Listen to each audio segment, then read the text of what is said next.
والحمد لله رب العالمين সকলে মহব্বতের সাথে দরুদ ইব্রাহিম পাঠ করুন আল্লাহুম্মা সাল্লি আলা মুহাম্মাদিন ওয়া আলা আলি মুহাম্মাদ কামা সাল্লাইতা আলা ইব্রাহিম ওয়া আলা আলি ইব্রাহিম ইন্নাকা হামিদুম মাজিদ اللهم بارك على محمد وعلى آل محمد كما باركت على إبراهيم وعلى آل إبراهيم إنك حميد مجيد الحمد لله আল্লাহ রাব্বুল আলামিনের দরবারে শুকরিয়া আদায় করি যিনি আমাদেরকে প্রতি সপ্তাহে ধারাবাহিকতায় আজকেও পবিত্র কোরআনের তাফসীরে বসার তৌফিক দান করেছেন সেজন্য সকলের শুকরিয়া আদায় করি বলে আলহামদুলিল্লাহ। সম্মানিত হাজিরিন, গত সপ্তাহে আলোচনা শেষ হয়েছিল সূরাতুল বাকারার 129 নম্বর আয়াত শুরু করার পর আয়াতের মাঝখানে আমরা আসতে পারি নাই। সূরাতুল বাকারার 129 নম্বর আয়াত থেকে আলোচনা হবে আজকে। এই আয়াতের মধ্যে হযরত ইব্রাহিম আলাইহিস সালাতু ওয়াস সালামের মুনাজাত দোয়া সম্পর্কে আলোচনা চলছে। হযরত ইব্রাহিম আলাইহিস সালাতু ওয়াস সালাম যখন বাইতুল্লাহ শরীফের নির্মাণ শেষ করলেন তখন তিনি আল্লাহর কাছে সর্বপ্রথম দোয়া করলেন, হে আল্লাহ, আপনি আমাদের পিতা পুত্রের এই যে খেদমত দিনের রাস্তায় আল্লাহর ঘর নির্মাণ করা, এই খেদমতটুকু আপনি কবুল করে নিন। রব্বানা তাকাব্বাল মিন্না ইন্নাকা আনতাস সামিউল আলিম। হে আমাদের প্রভু, আপনি আমাদের পক্ষ থেকে এই খেদমতটুকু কবুল করেন। এরপরে তিনি দ্বিতীয় মুনাজাত করলেন আল্লাহর কাছে, রব্বানা ওয়াজআলনা মুসলিমাইনি লাকা ওয়া মিন যুররিয়্যাতিনা উম্মাতান মুসলিমাতান লাক। দ্বিতীয় দোয়াটি ছিল, হে আমাদের প্রভু, পিতা পুত্র উভয়কে আপনি আপনার একান্ত অনুগত বান্দা হিসেবে কবুল করেন, আমাদেরকে একান্ত অনুগত বান্দা বানিয়ে দিন। ওয়া মিন যুররিয়্যাতিনা উম্মাতান মুসলিমাতান লাক। 3 নম্বর আল্লাহর কাছে প্রার্থনা করলেন যে আমাদের বংশের মধ্য থেকে একদল এমন মানুষ আপনি বানিয়ে দিন যেই মানুষগুলো আপনার অনুগত থাকবে। এখানে আপনি আপনাদেরকে বলেছিলাম যে কেমন পিতা, যে পিতা শুধু সন্তানের দেহের শান্তির ব্যবস্থা করেননি, দুনিয়াতে থাকা খাওয়ার ব্যবস্থায় করেই ক্ষান্ত হননি, যে পিতা দুনিয়ার পাশাপাশি আখিরাত, শরীরের বাহ্যিক জাহিরের পাশাপাশি বাতিন রূহের খোরাকের ব্যবস্থা করেছেন। হে আল্লাহ, আপনি আমার উম্মতের মধ্য থেকে একদল মানুষকে আপনার একান্ত অনুগত বানিয়ে দিন। 3টি দোয়া, ওয়া আরিনা মানাসিকানা ওয়া তুব আলাইনা ইন্নাকা আনতাত তাওয়াবুর রহিম। এখানে আছে 2টি দোয়া, ওয়া আরিনা মানাসিকানা। 4th নম্বর দোয়া হল, হে আল্লাহ, বাইতুল্লাহ শরীফ তো নির্মাণ করলাম, আহকামে হজ, মানাসিকে হজ, হজের আমালগুলো আপনি আমাদেরকে জানিয়ে দিন। অথবা দ্বিতীয় ব্যাখ্যা হলো যে হজের আহকামগুলো নয়, বরং হজের স্থানগুলো আপনি আমাদেরকে দেখিয়ে দিন। এটি হলো 4 নম্বর প্রার্থনা। 5 নম্বর প্রার্থনা হলো, ওয়া তুব আলাইনা ইন্নাকা আনতাত তাওয়াবুর রহিম। 5 নম্বর প্রার্থনা হলো ওয়াতুব আলাইনা, আপনি আমাদের তওবা কবুল করুন। নবীরা মাসুম হন, নিষ্পাপ হন, নবীদের কোনো অপরাধ হয় না, এরপরও তিনি আল্লাহর কাছে কেন বললেন আপনি আমাদের তওবা কবুল করুন? আমি আপনাদেরকে ব্যাখ্যা বুঝিয়ে দিয়েছি, ঠিক না? তারা গুনাহগার নন, কিন্তু তারা আল্লাহর কাছে এটা চেয়েছেন তাদের মর্যাদাকে বুলন্দ করার জন্য। অথবা আরেকটি ব্যাখ্যা, যেহেতু হজের আহকাম শেষ, বাইতুল্লাহ শরীফ নির্মাণ হলো, আল্লাহর কাছে হজের আহকামগুলো জানতে চাইলেন, হজের স্থানগুলো জানতে চাইলেন। হজ শেষ, বান্দারা যখন হজ শেষ করবে তখন যেন তারা আল্লাহর কাছে তওবা করে, কারণ হজ শেষে বান্দার গুনাহ মাফ হয়ে যায়।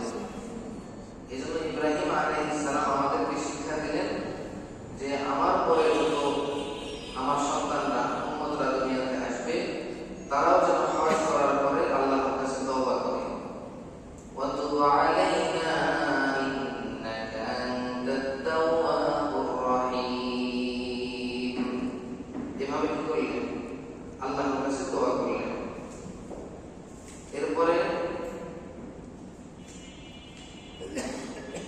এরপরে দোয়া 6 নম্বর দোয়া। 6 নম্বর প্রার্থনার দোয়া হলো আমাদের এই আয়াত। এই আয়াতে তিনি বলেন রব্বানা ওয়াবআথ ফীহিম রাসূলান মিনহুম ইয়াতলু আলাইহিম আয়াতিক।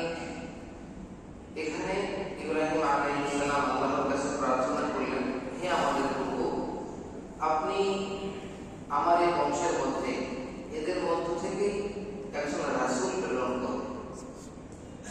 হযরত ইসমাঈল আলাইহিস সালামের বংশের মধ্যে কি প্রেরণ করুন?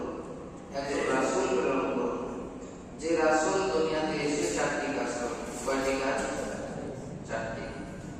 ইয়াতলু আলাইহিম আয়াতিক, যে রাসূল দুনিয়াতে এসে আপনার আয়াতগুলো তেলাওয়াত করে করে মানুষকে শোনাবে। 2 নম্বর কাজ ওয়ায়ুআল্লিমুহুমুল কিতাব, মানুষকে আসমানি কিতাবের অর্থগুলো শিক্ষা দিবে। ওয়াল হিকমা, দ্বীনের গভীর জ্ঞান মানুষকে শিক্ষা দিবে। ওয়ায়ুযাক্কিহিম, মানুষের অন্তর আত্মা সংশোধন করবে।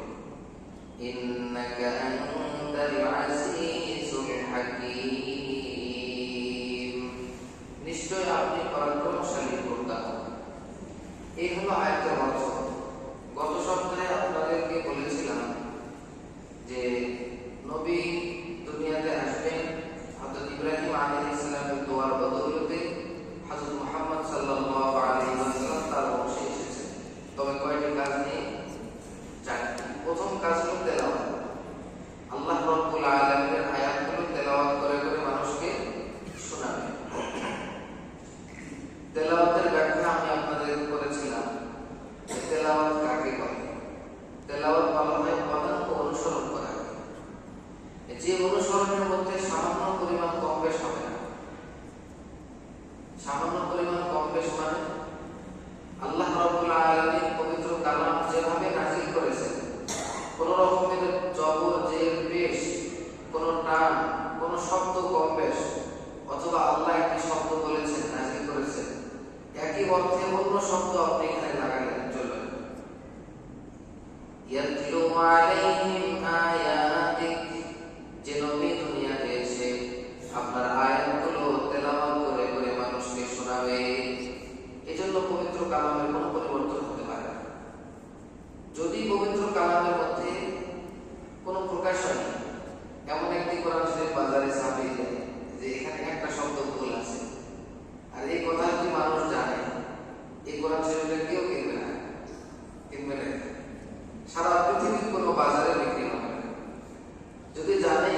অনেক আরবি ভালো ভাষা পণ্ডিত ছিলেন। তাদের মাঝে নবীজির উপর কোরআন নাযিল করা হলো। তাদেরকে আবার এই কালামটি শিক্ষা দিতে হবে। আমরা যখন বাংলা ভাষা বাংলা ভাষায় যদি কোনো কিতাব আমাদেরকে দেওয়া হয়, এটা কি শিক্ষা দেওয়া লাগবে? না শুধু পড়ে দিলে বুঝবো? আমরা পড়ে দিলে বুঝতে সক্ষম হব। কিন্তু আল্লাহ রাব্বুল আলামিন এখানে দুইবার বললেন, একটি হলো আমার এই নবী তোমাদের সামনে গিয়ে তেলাওয়াত করবে, দুই নম্বর কাজ হলো এই নবী এই কালামটা আবার শিক্ষা দেবে। আর আরব দেশের মানুষের শিক্ষা দেওয়ার প্রয়োজন নাই। আল্লাহু আকবার। আল্লাহ রাব্বুল আলামিন এখানে বুঝিয়ে দিয়েছেন যে দুইটা আলাদা আলাদা ইবাদত। দুইটা কি আলাদা আলাদা ইবাদত। তেলাওয়াত করা এটি আরেকটি ইবাদত, আবার কোরআন কারীমের অর্থ শিক্ষা দেওয়া এটি আরেকটি ইবাদত। এখন কথা হলো, এটা শিক্ষা দিতে হবে কেন? শিক্ষা দিতে হলে তো একজন শিক্ষকও লাগবে। আমি আপনাদেরকে বলেছিলাম শিক্ষা দিতে হলে কি লাগবে? একজন শিক্ষকও লাগবে।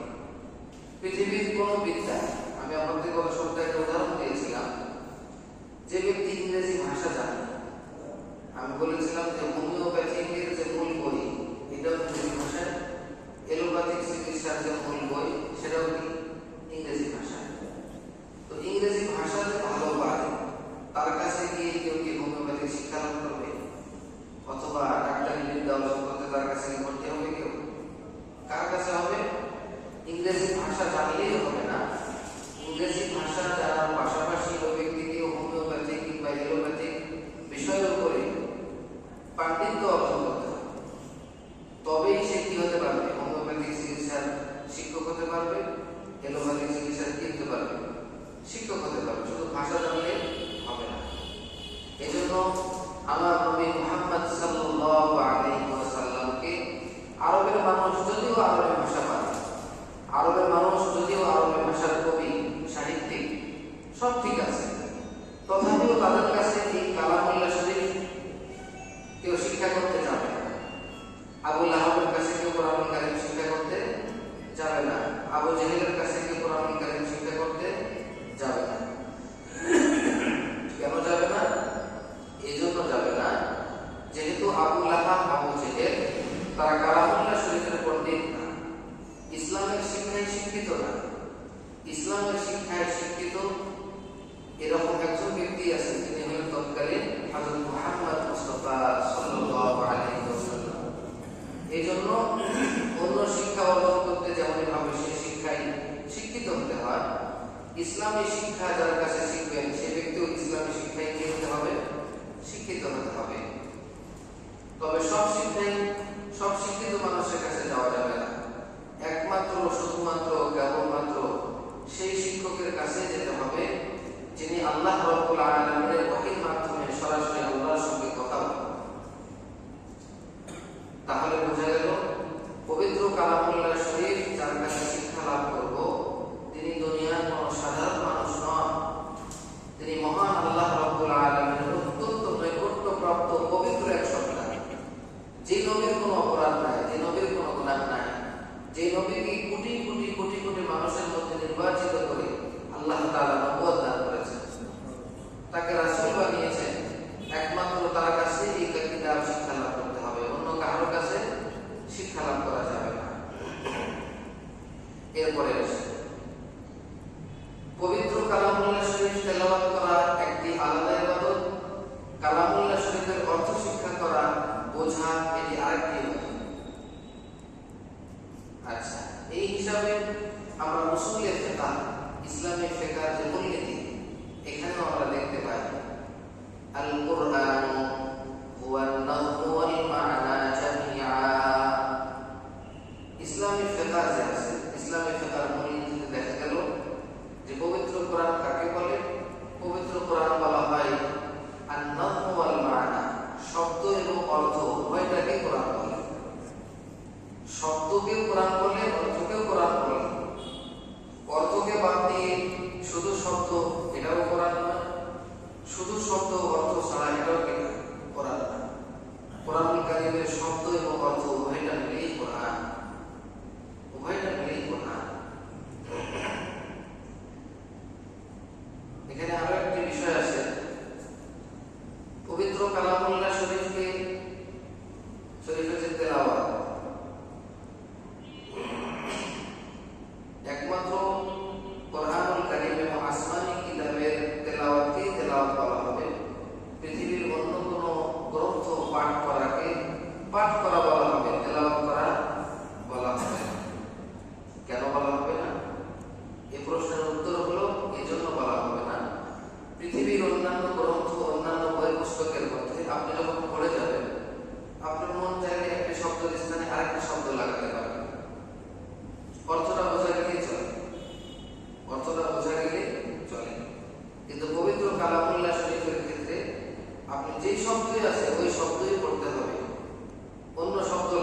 অর্থটা যদি বোঝা যায় তাহলেই যথেষ্ট।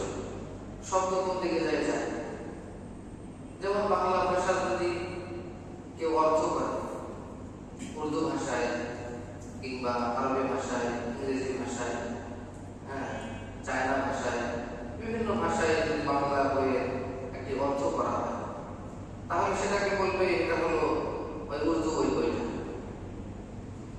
বাংলা ওই বইটার অর্থ করা হয়েছে।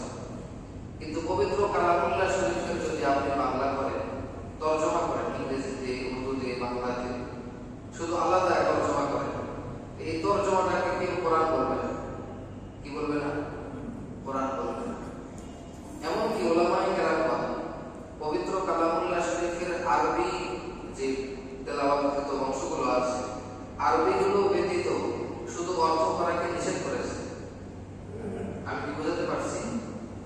আমাদের কোরআন কারিমে কেউ যদি তর্জমা করতে চায়, তাহলে কোরআনের আয়াতগুলো লিখতে হবে, তার নিচে বাংলা লিখতে হবে। আয়াতগুলো বেঁধে রেখে শুধু বাংলাগুলো লিখে বলবে এটা কোরআন শরীফ, এটাকে কেউ কোরআন বলবে না।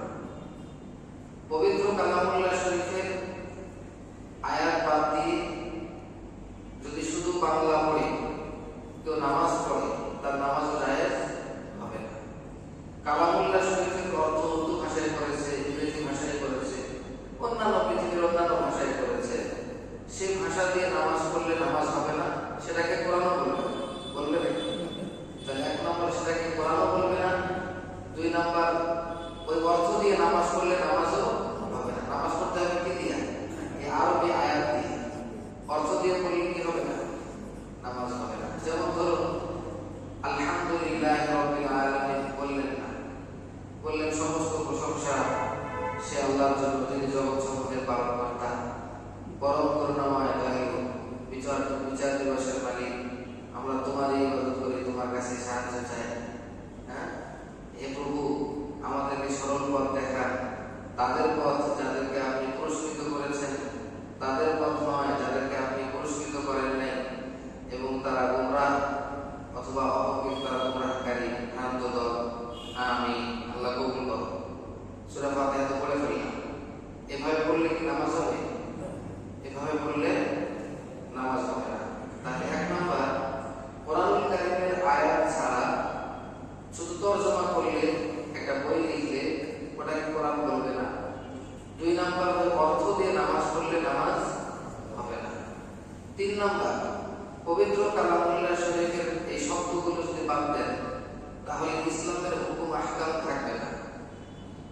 আল্লাহ তাআলা কুতিবা আলাইকুমুস সিয়াম, এই তিনটি শব্দ দিয়ে আমাদের উপর রোজা ফরজ করেছে। যখন এই তিনটি শব্দ থাকবে না বাংলা ভাষায়, তো ওইটা তো আল্লাহর ভাষা না, ওইটা দিয়ে কোনো হুকুম প্রমাণিত, হুকুম সাব্যস্ত হবে না। এই জন্য যদি আপনি কোরআনুল কারীমের শব্দগুলোকে হেফাজত না করেন, তাহলে আমাদের উপর আল্লাহর কোনো বিধান থাকবে না। চতুর্থ নম্বর, যদি আপনি পবিত্র কালামুল্লাহ শরীফের শুধু অর্থ পড়েন, কোরআন শরীফ না পড়েন, তাহলে আপনার উপরে প্রত্যেকটি হরফের বিনিময়ে 10টি নেকি আল্লাহ দান করবেন না। প্রত্যেকটি হরফের বিনিময়ে হাদিসে আছে কি, এমন একটি হাসানাত দেওয়া হবে, যে হাসানাটা 10টা নেকির সমান। এত বড় একটা সওয়াব দান করা হবে, আমরা এই সওয়াবটা পাবো না। তাহলে পবিত্র কালামুল্লাহ শরীফের অক্ষর শব্দগুলোর দাম আছে। এই শব্দগুলো ছাড়া কোরআন হবে না, নামাজ হবে না, সব পাবো না, আল্লাহর কোনো হুকুমও সাব্যস্ত হবে না। কত দাম! এই জন্য পবিত্র কালামুল্লাহ শরীফের শব্দগুলোর তেলাওয়াত এটা মহান ইবাদত। এটির হেফাজত করা অত্যন্ত জরুরি। এটি আলাদা একটা গুরুত্বপূর্ণ ইবাদত, এবং পৃথিবীতে নবী এসেছেন, নবীওয়ালার কাজের প্রথম কাজই হলো কোরআনুল কারীমের তেলাওয়াত। নবীওয়ালার কাজের প্রথম কাজ কি? কোরআনুল কারীমের তেলাওয়াত। আপনি তেলাওয়াত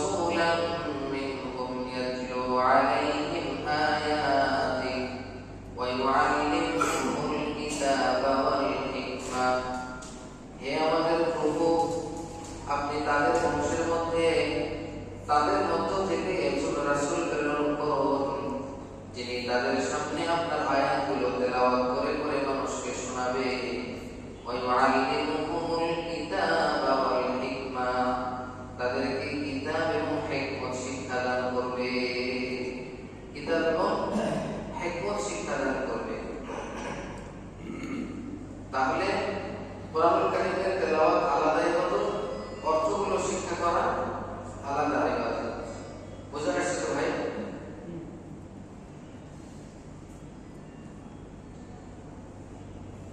এখন আমাদের গুরুত্বপূর্ণ বিষয় হলো যে কোরআনুল কারীমের তেলাওয়াত শিক্ষা দেওয়ার জন্য আল্লাহ এর যে একজন রাসূল জরুরি কোরআনুল কারীম তেলাওয়াত শিক্ষা দেওয়ার জন্য একজন রাসূল যে জরুরি এই রাসূল যদি জরুরি না হতো তাহলে তো আল্লাহ রাব্বুল আলামিন পবিত্র কালামটাকে যে কোনো মানুষের কাছে পাঠিয়ে দিতে পারতেন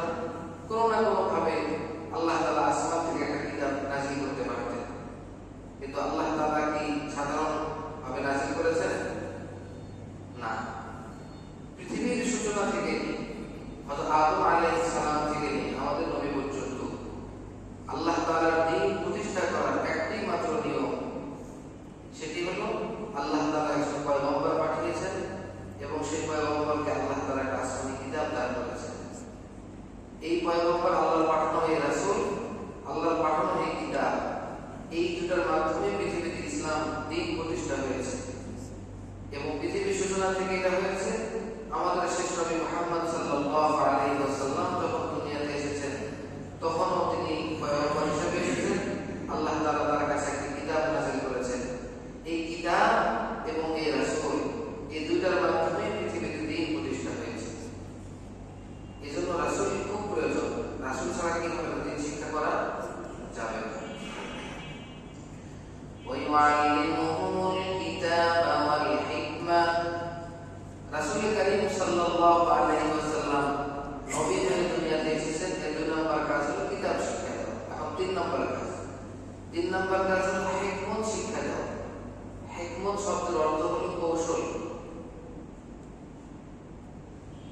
হিকমত মানে কি ভাই কৌশল বাংলায় যেটা বলে মানুষকে কৌশল শিক্ষা দেওয়া নবীজি সাল্লাল্লাহু আলাইহি ওয়াসাল্লাম এখানে হিকমত দ্বারা কি উদ্দেশ্য অন্যান্য অনেক তাফসীরের কিতাবের একটা সারমর্ম কথা হলো এই যে যেভাবে তাফসীর করুক হিকমতের ব্যাখ্যা যে যেভাবেই করুক সারমর্ম কথা হলো হিকমত মানে হলো সুন্নাতে রাসূল হিকমত মানে কি সুন্নাতে রাসূল অর্থাৎ এই নবী দুনিয়াতে এসেছেন মানুষকে কিতাব শিক্ষা দিবেন এবং তিনি তার সুন্নাত শিক্ষা দিবেন সুন্নাত মানে আপনি হাদিসও বলতে পারেন আপনার চলাফেরার নীতি আপনার কোনো সমস্যা নেই নবীজির কাছে গিয়েছেন নবীজি আপনাকে সমাধান দিয়েছেন বাস এটাই হিকমত নবীজি কোন সমস্যার সময় যুদ্ধে বের হয়েছেন কোন সমস্যার সময় নবীজি কোন সিদ্ধান্ত নিয়েছেন এই নবীজির পুরো জীবনের যত কর্মকাণ্ড এটাই হিকমত নবীজির সারা জীবনের যত কর্মকাণ্ড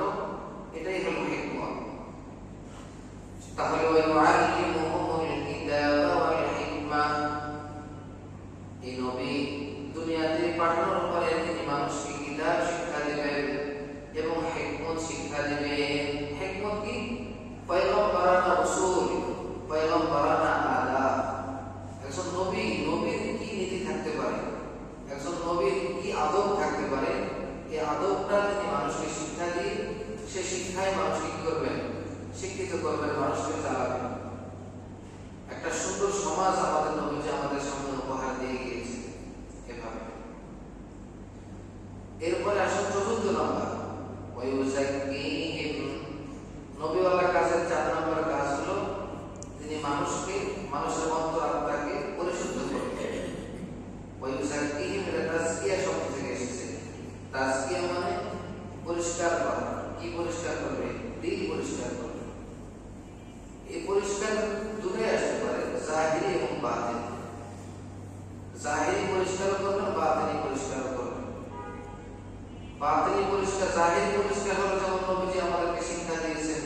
নাপাক পাগলা পাগলা গেলে, পেশাব করলে, পায়খানা করলে কিভাবে পবিত্র হতে হবে, নবীজি এগুলো শিক্ষা দিয়েছেন জাহেরি ভাবে। এটা নবীজির হিকমত, ওই সুন্নাত থেকে আসে। কিন্তু ওয়ায়ুসাক্কিহিম বলে আলাদা শব্দ বলে আল্লাহ তাআলা বুঝায় দিলেন, নবীজি তোমাদের অন্তরকে পরিষ্কার করার জন্য এসেছেন।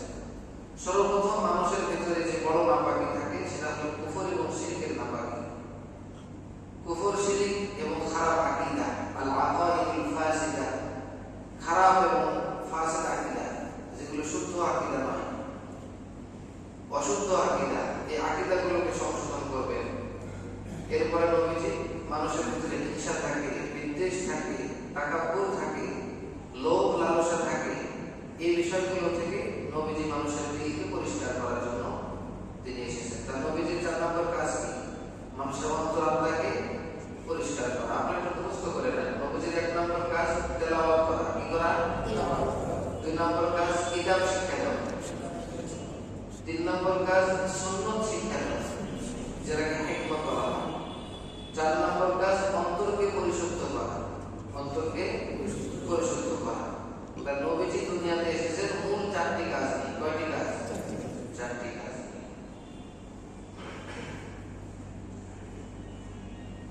এখন কথা হলো, একটা প্রশ্ন আসতে পারে যে তেলাওয়াত করে শোনাবেন, আসমানি কিতাব শিক্ষা দিবেন, হিকমত শিক্ষা দিবেন, জীবনের শুরু থেকে শেষ পর্যন্ত কিভাবে জীবন চালাবে, সুন্নাত তামাম শিক্ষা দিয়েছেন, অন্তরাত্মাকে পরিষ্কার করার দরকারটা কি?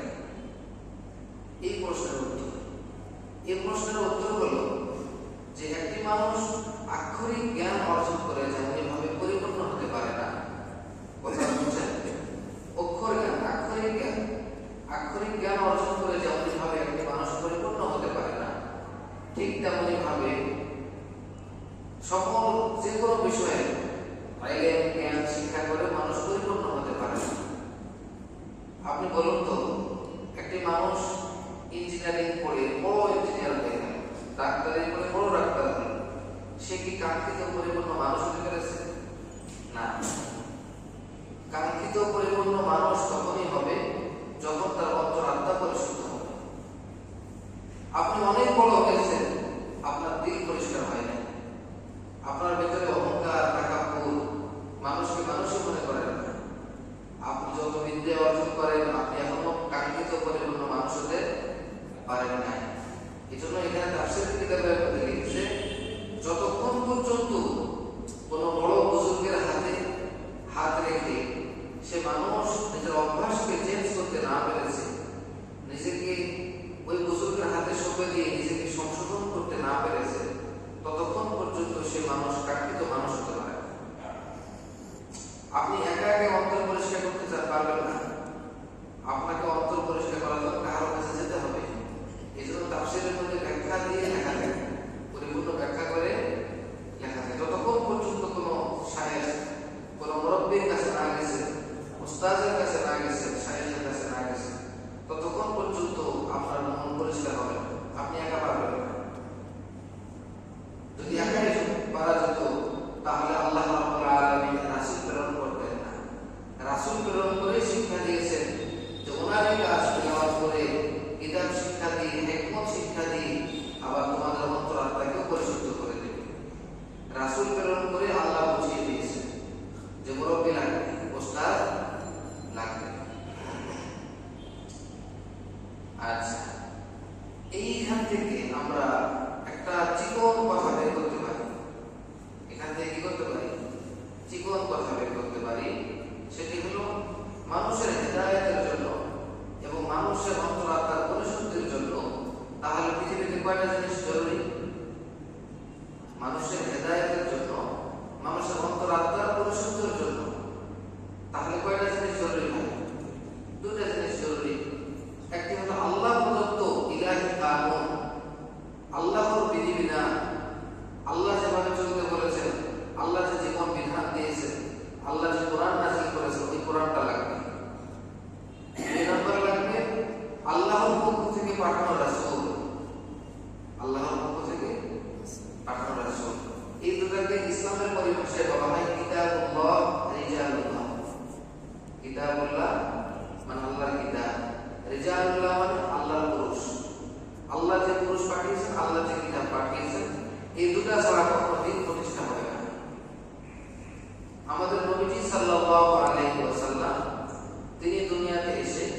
আসমানি কিতাবের পরিপূর্ণ তালিম দিয়েছেন, তেলাওয়াত করেছেন, হিকমত শিক্ষা দিয়েছেন, অন্তরাত্মাকে পরিশুদ্ধ করেছেন।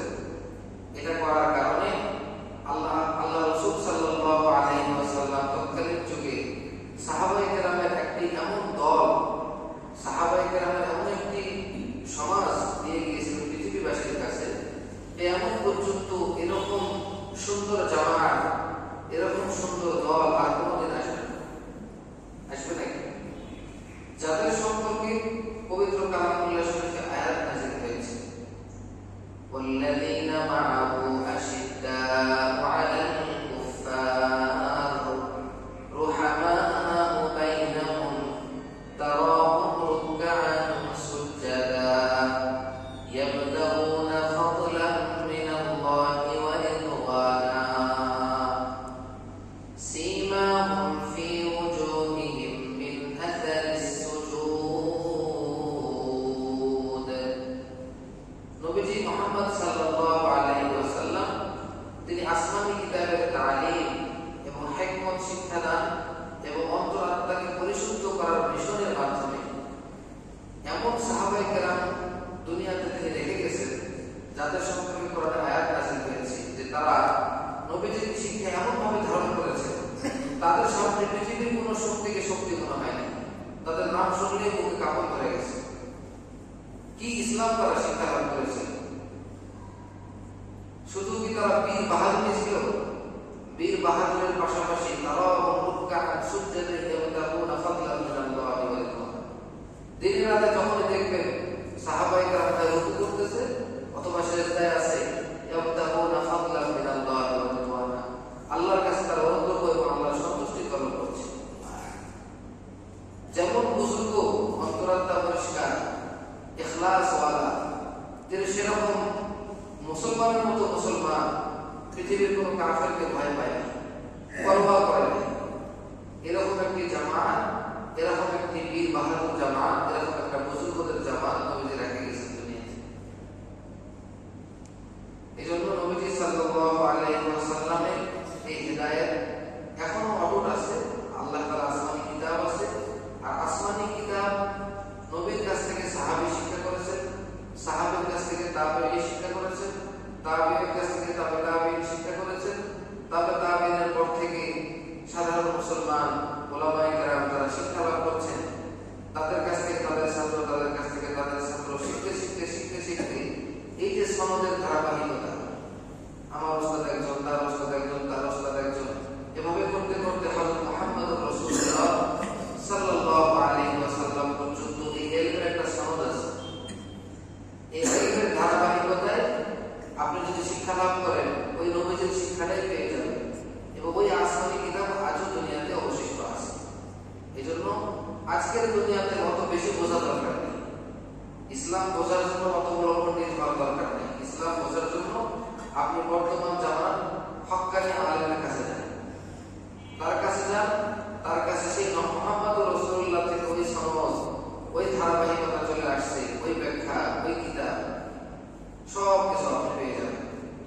যেহেতু আল্লাহ তাআলা কোরআনুল কারীমে আয়াত নাযিল করেছেন, ইন্না নাহনু নাযালনা যিকরা ওয়া ইন্না লাহু লাহাফিজুন, এই কোরআন আমি নাযিল করেছি তো এটাকে আমি হেফাজত করব। সুতরাং আল্লাহ নিজে দুনিয়াতে নেমে এসে হেফাজত করবেন না, আল্লাহ কোরআনের হাফেজের মাধ্যমে, কোরআনের আলেমদের মাধ্যমে হেফাজত করছেন। কিয়ামত পর্যন্ত আল্লাহ হেফাজত করবেন এভাবে, এই পদ্ধতিতে। এখানে আরেকটি গুরুত্বপূর্ণ বিষয় হলো, অনেকের মনে কল্পনা আসতে পারে, সন্দেহ জাগতে পারে যে এখন কি সেরকম ভালো মানুষ আছে নাকি? নবীজি যেমন পবিত্র ছিলেন, নিষ্পাপ ছিলেন, কোনো গুনাহ ছিল না, ওরকম ভালো মানুষকে আমি পাবো নাকি? তো কোরআনের আয়াতে অনেকগুলো দান করা হয়েছে। মূলত আমি আপনাদের সামনে এখন কিছু কোরআনের আয়াত এবং হাদিস পড়ব। এটা কিসের আয়াত, কিসের হাদিস? ওই যে মূল কথা, হেদায়েত পাইতে গেলে কয়টা জিনিস লাগবে? দুইটা জিনিস লাগবে, আল্লাহর কিতাব আর আল্লাহর পুরুষ। আল্লাহর কিতাব আর কি? কিতাবুল্লাহ রিজালুল্লাহ। কয়টা জিনিস লাগবে? দুইটা না? প্রথমে আমি আপনাদেরকে শোনাবো কিতাবুল্লাহ। এখানে আছে রিজালুল্লাহ কথা, কার কথা? আল্লাহর পুরুষের কথা। দেখো, ইয়া আইয়ুহাল্লাযীনা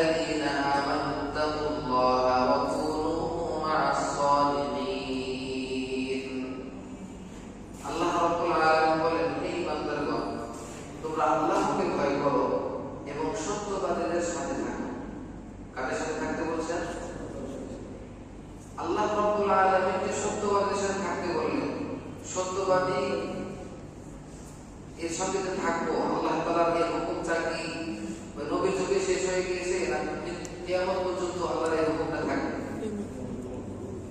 আল্লাহর কোরআনে আয়াতটা কিয়ামত পর্যন্ত থাকবে না। তো কিয়ামত পর্যন্ত যদি আল্লাহর এই হুকুম থাকে সত্যবাদীদের সাথে থাকো, তাহলে কিয়ামত পর্যন্ত আল্লাহর হুকুম সত্যবাদীদের সাথে থাকো, আল্লাহকে ভয় করো, সত্যবাদীদের সাথে থাকো। কিয়ামত পর্যন্ত আল্লাহর হুকুম, তাহলে আমি এই হুকুমটা পালন করা জরুরি না আমার জন্য? তো হুকুমটা পালন করতে গেলে আমাকে তো সত্যবাদীর কাছে যাইতে হবে।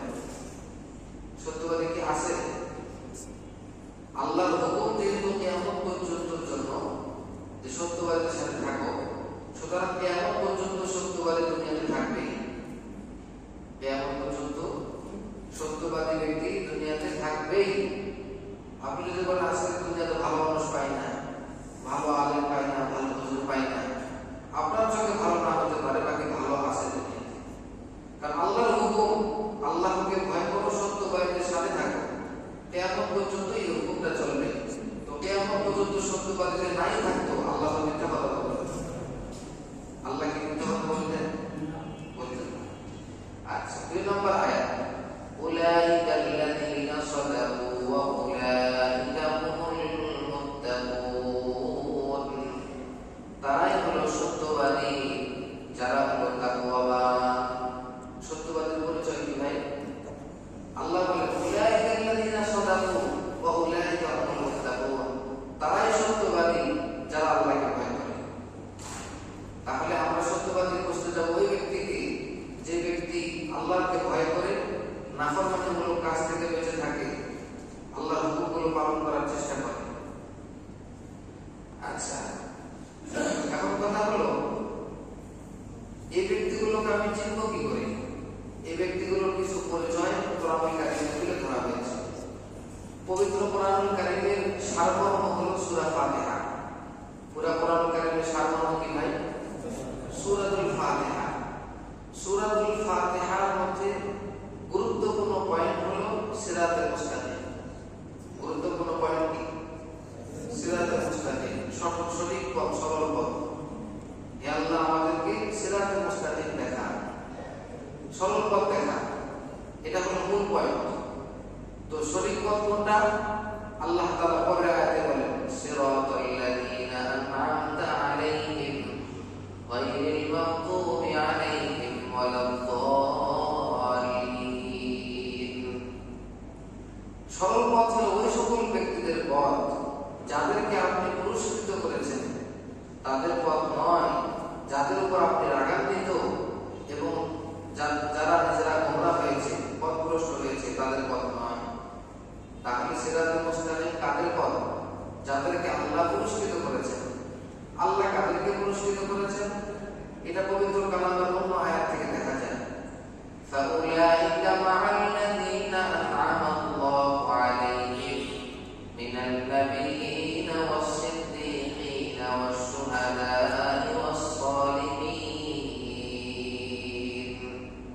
ফাউলাইকা মা'আল্লাযীনা আন'আমা আল্লাহু আলাইহিম, যাদেরকে আল্লাহ তাআলা পুরস্কৃত করেছেন তারা হলো 1 নম্বর নবী, মিনাল নাবিয়্যিন, 2 নম্বর সিদ্দীক, 3 নম্বর শুহাদা, যারা আল্লাহর রাস্তায় শহীদ হয়, 4 নম্বর হলো যারা সালিহিন, দুনিয়ার নেককার বান্দা-বান্দী। কিয়ামত পর্যন্ত যত নেককার বান্দা-বান্দী আছে তারা হলো আল্লাহর পুরস্কার প্রাপ্ত দল। এরা কি ভাই? পুরস্কার প্রাপ্ত ব্যক্তি।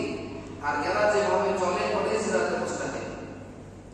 আমার নবী যেভাবে চলেছেন, সিদ্দিক আকবর যেভাবে চলেছেন, শহীদ যারা আল্লাহর রাস্তায় যারা জীবন দিয়ে শহীদ হয়েছেন তারা যে পথে চলেছেন, এবং দুনিয়াতে যারা নেককার বান্দা-বান্দী তারা যেভাবে চলে ওটাই সিরাতুল মুস্তাকিম। ওই ব্যক্তিরাই সত্যবাদী। ওই ব্যক্তিরাই কি? সত্যবাদী। আচ্ছা, এরপরে আসুন, নবীজি সাল্লাল্লাহু আলাইহি ওয়াসাল্লাম আমাদেরকে আরো কি নির্দেশনা দিয়েছেন। যেহেতু আমাদেরকে হেদায়েত পেতে হবে, আল্লাহর কিতাব পাশাপাশি আল্লাহর কিছু পুরুষ লাগবে, আল্লাহর কিছু পুরুষ। আমরা পাইলাম কি? নবী, সিদ্দিক, শহীদ, সালিহিন। এই 4 শ্রেণীর মানুষ যে পথে চলে, ওই 4 শ্রেণীর মানুষ সঠিক পথে আছে, ঠিক না? নবীজি আরেকটা কথা বলেন, ইয়া আইয়ুহান নাস ইন্নী তারাকতু ফীকুম মা ইন আখাযতুম বিহি লান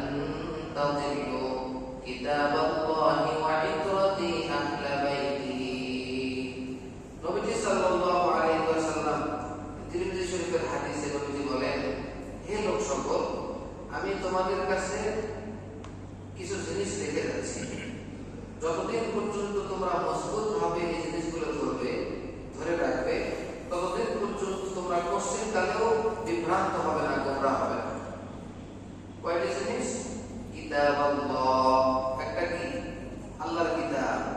2 নাম্বার ওয়াইত্রাতি আহলা বাইতি, 2 নাম্বার হলো আমার বংশ, আমার পরিবার পরিজন, এবং আমার কিতাব, আল্লাহর কিতাব। এই দুটো জিনিসকে যদি ভালোভাবে ধরো, কখনোই গোমরাহ হবে না। ঠিক আছে কথা? কখনোই গোমরাহ হবে না। তাহলে হেদায়েত এবং অন্তরাত্মা পরিশুদ্ধ করার জন্য দুটো জিনিস জরুরি, আল্লাহর কিতাব এবং আল্লাহর পক্ষ থেকে পাঠানো মানুষ। তো আল্লাহর পক্ষ থেকে পাঠানো মানুষ আমরা সিরাতুল মুস্তাকিমের ব্যাখ্যায় পাইলাম 4টা। কয়টা? নবী, সিদ্দিকীন, শুহাদা, সালেহীন। আর হাদিস থেকে পাইলাম আরেকটা, সেটা হলো নবীর পরিবার। আচ্ছা, আরেকটা হাদিস আছে বুখারী শরীফের হাদিস। قال النبي صلى الله عليه وسلم اقتدوا بالذين من بعدي أبي بكر وعمر। নবীজি বলেন, আমার পরে তোমরা 2 ব্যক্তির অনুসরণ করবে, 2 ব্যক্তির ইক্তেদা করবে। ইক্তাদু, 2 ব্যক্তির ইক্তেদা করবে, একটা হলো আবু বকর আর একটা হলো উমর। তার নবীজির এই হাদিস থেকে পাইলাম যে কিতাবুল্লাহর পাশাপাশি রিজালুল্লাহ, আল্লাহর পক্ষ থেকে পাঠানো পুরুষ আবু বকর এবং উমর, নবীজির হাদিস থেকে পাইলাম। এর আগের হাদিসে কি পাইলাম? নবীজির পরিবার পাইলাম না। আচ্ছা, এরপরে আরেকটি হাদিস নবীজি বলেন, আলাইকুম বিসুন্নতি ওয়া সুন্নাতিল খুলাফাইর রাশিদিন। নবীজি বলেন, তোমরা আমার সুন্নতকে আঁকড়ে ধরবে। কি করবে? আমার সুন্নতকে আঁকড়ে ধরবে। ওয়া সুন্নাতিল খুলাফাইর রাশিদিন, এবং খুলাফায়ে রাশিদিন যে 4 জন আছে, অনেকে 5 জন বলে থাকে। খুলাফায়ে রাশিদিন এদের সুন্নতকে তোমরা আঁকড়ে ধরবে। আবু বকর, ওমর, ওসমান, আলী। এবং পাঁচজনকে অনেকে ওমর ইবনে আব্দুল আজিজকেও খুলাফায়ে রাশিদিনের অন্তর্ভুক্ত ধরে থাকে। তো এই 5 জন যদি হয়, তার 5 জনকে ধরতে পারে যে এদেরকে তোমার, এদের সুন্নতকে তোমরা আঁকড়ে ধরো। এরা যদি কোনো হুকুম করে, এরা যদি কোনো কিছু করতে বলে বা কোনো কিছু করতে বারণ করে, এটা মজবুত ভাবে ধরবে। তাহলে আমরা সিরাতুল মুস্তাকিমের ব্যাখ্যায় পাইলাম নবী, সিদ্দিকীন, শহীদ, সালেহ। নবীজির হাদিস থেকে প্রথমে পাইলাম নবীজির পরিবার, 2 নম্বর হাদিসে পাইলাম আবু বকর, ওমর, 3 নম্বর হাদিসে পাইলাম খুলাফায়ে রাশিদিন। ঠিক আছে না? এই সমস্ত ব্যক্তিগুলোকে সামনে রাখতে হবে। রাখলে আমরা কি পাবো? সঠিক পথ খুঁজে পাবো ইনশাআল্লাহ।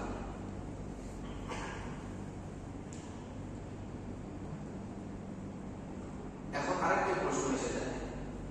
প্রশ্নটি হলো যে এই দিন আমরা যদি ফলো করি, এই দিনকে মানতে চেষ্টা করি, তাহলে আমাদের 2টা জিনিস প্রয়োজন। একটা হলো কিতাবুল্লাহ, আর একটা কি? রিজালুল্লাহ। তো কথা হলো এই 2টা ছাড়া কি হবে না? এই 2টার প্রয়োজনটা কি? আমরা আল্লাহর কিতাব পড়ব, আল্লাহর কিতাব অধ্যয়ন করে বুঝবো, বুঝে এর উপর আমল করব। আমাদের এই মানুষগুলোর দরকারটা কি? অনেকে এরকম আছে না, জানেন? অনেকে এরকম বলে। আমাকে একটা শিক্ষিত মানুষ বলেছিল, হুজুর তাবলীগে যে যাবো, সব তো মূর্খ মানুষ, ওদের কাছে আমি কি শিখবো? আমার যে একটা, আমি কিতাব পড়বো, বই পড়বো, বইয়ের মধ্যে বুখারী শরীফ, মুসলিম শরীফ পড়বো, এখান থেকে আমি বুঝবো, আমি এভাবে চলতে পারবো। ওই মানুষগুলো আমাকে কি শিখাবে?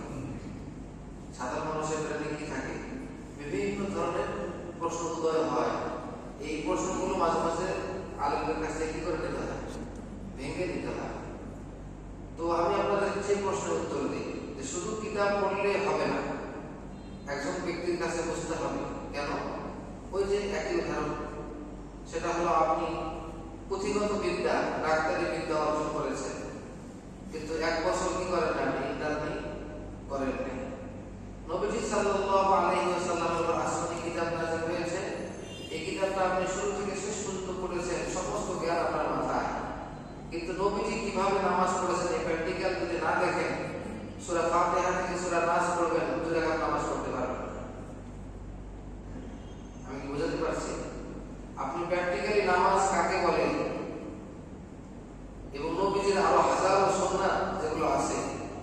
যদি আপনি ইসলামী জ্ঞানে শিক্ষিত কোন বুজুর্গ, কোন ওস্তাদ, কোন আলেম, কোন শায়েখের কাছে না যান, আপনি ইসলাম কখনোই বুঝবেন না। তাহলে আমি আপনার প্রশ্ন উত্তর দিতে পারছি? যদি আপনি শুধু বুখারী শরীফ নিয়ে বসেন, মুসলিম শরীফ নিয়ে বসেন, কষ্টিতকালেও আপনি 2 রাকাত নামাজ পড়ে দেখাতে পারবেন না, পারবেন না। অত নামাজের বিভিন্ন রকমের হাদিস পাইবেন, নামাজের ওয়াজিব পাইবেন, নামাজের মধ্যে কি কি বিধান আছে সব পাবেন, কিন্তু 2 রাকাত নামাজ কিভাবে পড়তে হবে এটা বুখারী, মুসলিম, সিয়াসত সব কিতাব একত্রিত করলেও 2 রাকাত নামাজ কিভাবে পড়তে হয় এটা আপনি কিতাব থেকে পাবেন না। আপনাকে পরিপূর্ণভাবে নামাজ বা ইসলামটা শিখতে হলে আপনাকে এই কিতাবের পাশাপাশি একজন প্র্যাকটিক্যাল শেখার জন্য, ইন্টারনি করার জন্য একজন বিশেষজ্ঞ আলেমের কাছে থাকতে হবে, যাইতেই হবে, না হলে সম্ভব না। এটি একটি প্রশ্নের উত্তর। আর এই ক্ষেত্রে কোন রকম বাড়াবাড়ি ছাড়াছাড়ি করা যাবে না। হেদায়েত এবং সংশোধনের জন্য কয়টা জিনিস লাগবে? আল্লাহর কিতাব এবং আল্লাহর পক্ষ থেকে পাঠানো পুরুষ, 2টা জিনিস লাগবে। এই 2টা জিনিসের ক্ষেত্রে কখনো বাড়াবাড়ি করা যাবে না, ছাড়াছাড়ি করা যাবে না। বাড়াবাড়ি যেমন আপনি মনে করেন যে কিতাব যেহেতু নিজে বোঝাই যাবে না, আলেমের কথাই শুনতে হবে, কিতাব বাদ, আমি আলেমের কাছে না, আপনি ভুল করতেছেন। আপনি কি করতেছেন? আপনি ভুল করতেছেন। এই পথে কি হাজার হাজার লাখ লাখ মানুষ গোমরাহ হয়েছে। উদাহরণ কি? উদাহরণ পবিত্র কালামুল্লাহ শরীফে আল্লাহ দিয়েছেন, ইত্তাখাযু আহবারহুম ওয়া রুহবানাহুম আরবাবান মিন দুনিল্লাহ। ইহুদিরা তারা তাদের বড় বড় পণ্ডিতদেরকে, ইহুদিদের বড় বড় আলেমদেরকে আল্লাহ ব্যতীত তাদেরকেই তারা বড় প্রভু বলে গ্রহণ করে নিয়েছে। আচ্ছা, আলেমকে, পণ্ডিতকে প্রভু কি একদিনে বলে বানিয়ে নিয়েছিল? একদিনে প্রভু বানায় নাই। প্রথমে তারা তাওরাত ইনজিল ছাড়ে দিয়েছে, আসমানি কিতাব ছাড়ে দিয়েছে, দিয়ে আলেমের কাছে আসছে। আলেমটাকে যাচাই করে নাই ইনি কি হক্কানি আলেম না হক্কানি আলেম না। এক পর্যায়ে শুধুমাত্র আলেমকে নিচে কিতাব ছেড়ে দেওয়ার কারণে ইহুদি জাতি তাদের যে ধর্ম, এই ধর্মটা ঠিক ছিল না, বাতিল হয়ে গিয়েছে। নবীজি সাল্লাল্লাহু আলাইহি ওয়াসাল্লামের যুগে ইহুদিদেরকে যে মাসলা দিত, ইহুদিরা যে মাসলা প্রশ্ন কাদের কাছে দিত? ইহুদিদের পণ্ডিতদের কাছে দিত। তারা যে মাসলা দিত সব ভুল মাসলা দিত, ভুল ফতোয়া দিত। তাদের তাওরাত ঠিক ছিল না, মানুষের টাকা খেয়ে তাওরাতের লেখা বিষয়ে ওদের মন মতো লিখে দিত, যাতে করে পরবর্তী বিচারের সময় যদি দেখায় তখন দেখাবে না এখানে তো ওই লেখাটা নেই, এখানে অন্য লেখা আছে। এরকম হেরফের করেছে। অতএব আপনি কিতাব বাদ দিয়ে শুধু যদি আলেমের কাছে যান তাহলেও আপনি সঠিক পথ পাবেন না। আবার আলেম বাদ দিয়ে শুধু কিতাব নিয়ে বসে থাকেন, আপনি সঠিক পথ পাবেন না। যেমনই ভাবে আজকে কিছু মানুষ একটু গোমরা বলা যাবে না, তবে সঠিক ইসলামটা বুঝতেছে না। আমি আপনাদেরকে উদাহরণ দিলে বুঝবেন। বাংলাদেশে, ভারতে, পাকিস্তানে যখন থাকে কোন আলেম ওলামা, তখন এদের একটা ধারা থাকে, যখনই তারা মদিনা ইউনিভার্সিটিতে যায়, যেখানে কোনো মাযহাব ভিত্তিক লেখাপড়া হয়, সকল মাযহাব নিয়ে উন্মুক্ত লেখাপড়া হয়। সকল মাযহাব নিয়ে উন্মুক্ত লেখাপড়া হলে আবার মক্কা মদিনার মসজিদে যখন নামাজ পড়তে যায়, কে হাত কোথায় পাবে, কেউ হাত ছাড়িয়ে রাখে, কেউ কোরআন শরীফ দেখে দেখে নামাজ পড়ে, বিভিন্ন ধরনের মানে রীতিকলাপ দেখে তখন সে তার পথ ভুলে যায়। সে যে পথে ছিল বাংলাদেশে থাকতে, ভারতে থাকতে, পাকিস্তানে থাকতে যে পথে ছিল, এই পথ তার ঠিক থাকে। দীর্ঘদিন সৌদিতে থাকার পর যখন দেশে আসে তখন বারবার হয়ে যায়, কারোটা পছন্দ হয়। ভারত, বাংলাদেশ, পাকিস্তানে যে গতিতে চলছে এটা হলো হানাফি মাযহাবের গতিতে চলছে। এখন উনি যে পথটা গ্রহণ করে সৌদি থেকে বাংলাদেশে আসলো, ওইটা কোনো মাযহাবই না। ওটা কি না ভাই? হানাফি মাযহাব না, মালিকি না, হাম্বলি না, শাফিঈ না, কোনো মাযহাব না। ওই ব্যক্তি যদি কোনো একটা মাযহাব ইখতিয়ার করে আসতো, হানাফি মাযহাব, শাফিঈ মাযহাব, মালিকি মাযহাব, তাহলে সে সঠিক পথে থাকতো। এই 4 মাযহাবের বাইরে যদি কেউ চলে, নিজের মন গড়া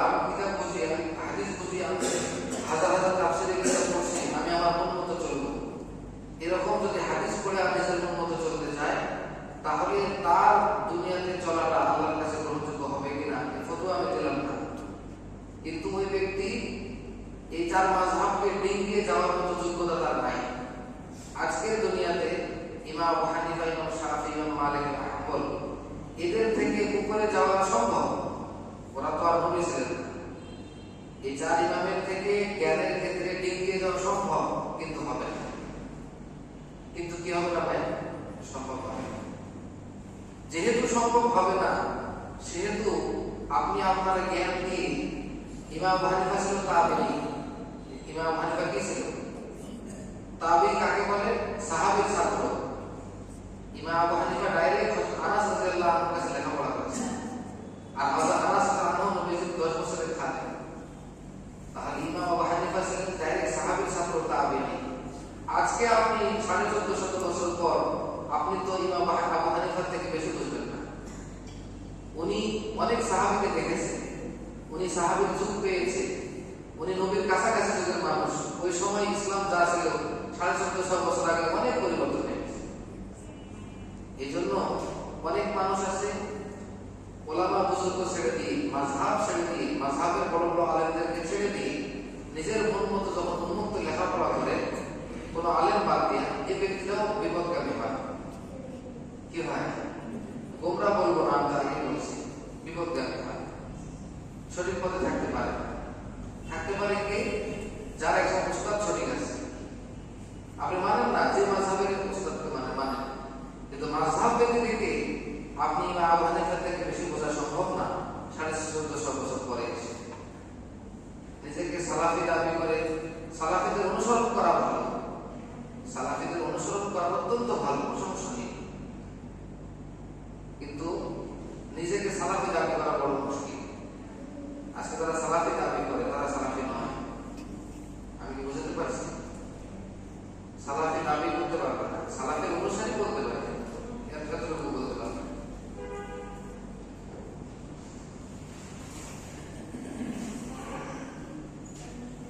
এখানে আরেকটি বিষয়,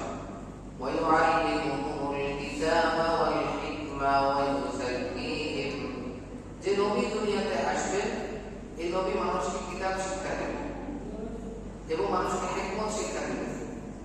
তো মানুষকে যে কিতাব শিক্ষা দিবেন, হিকমত শিক্ষা দিবেন, তার মানে কি? তার মানে হলো রাসূলের তালিমটা কিয়ামত পর্যন্ত দুনিয়াতে থাকতে হবে। ভাই কথাটা বুঝেন? হেদায়েত পাওয়ার জন্য কয়টা জিনিস লাগবে? কিতাবুল্লাহ এবং কি রিজালুল্লাহ, তাই না? তো কিতাবুল্লাহর তালিম যে কোনো মানুষের তালিম দিলে হবে নাকি রাসূলের তালিম লাগবে? কিন্তু রাসূলের তালিমটা তো কিয়ামত পর্যন্ত থাকতে হবে নাকি থাকতে হবে না? তো রাসূলের তালিমটা কিয়ামত পর্যন্ত থাকবে, এর কোনো ডকুমেন্ট আছে? এর কোনো প্রমাণ আছে? যেমন কিতাবুল্লাহ কিয়ামত পর্যন্ত থাকবে, এর দলিল আছে। ইন্না নাহনু নাযালনা যিকরা ওয়া ইন্না লাহু লাহাফিজুন। আল্লাহ বলেন এই জিকিরকে, এই কোরআনকে আমি নাযিল করেছি এবং কিয়ামত পর্যন্ত এর হেফাজত আমি করব। এজন্য কোরআনটা থাকবে। কিন্তু নবীজির যে শিক্ষা, নবীজির শিক্ষা ছাড়া তো আমরা অন্য কারো শিক্ষা নিব না। তো নবীজির শিক্ষা তালিমে রাসূল, এটা আমরা কিয়ামত পর্যন্ত কোথায় পাবো? এটা যে দুনিয়াতে থাকবে কিয়ামত পর্যন্ত, তো কোনো দলিল নাই। হ্যাঁ, দলিল নাই, তবে এখান থেকে ইশারা আছে। কি আছে? ইশারা। ভাই একটা আয়াত থেকে ডাইরেক্ট একটা অর্থ পাওয়া যায়, আর একটা ইশারা অর্থ পাওয়া যায়। একটা কি অর্থ পাওয়া যায়? ডাইরেক্ট অর্থ পাওয়া যায়, আর একটা ইশারা অর্থ পাওয়া যায়। ওয়াইউআল্লিমুহুমুল কিতাবা ওয়াল হিকমা, এই নবী দুনিয়ার মানুষকে কিতাব শিক্ষা দিবে। মানে তালিম রাসূল, রাসূলের তালিমটা দুনিয়াতে থাকবে। এখান থেকে এটাই বোঝা যায় নবী যখন থাকবে না, কিয়ামত পর্যন্ত ইসলাম থাকবে, কিতাব থাকবে। কিতাব বুঝবে কিভাবে? রাসূলের তালিমটাও থাকবে। রাসূলের তালিমের নাম কি? হাদিস। রাসূলের তালিমের নাম কি? আজকে হাদিস দুনিয়াতে নাই? আছে। আল্লাহ রাব্বুল আলামিন অসংখ্য মুহাদ্দিস, হাফিজুল হাদিস, হাদিসের হাফিজের মাধ্যমে বড় বড় 50 খন্ড, বড় বড় কিতাব, হাদিসের কিতাব, এরকম বড় বড় কিতাব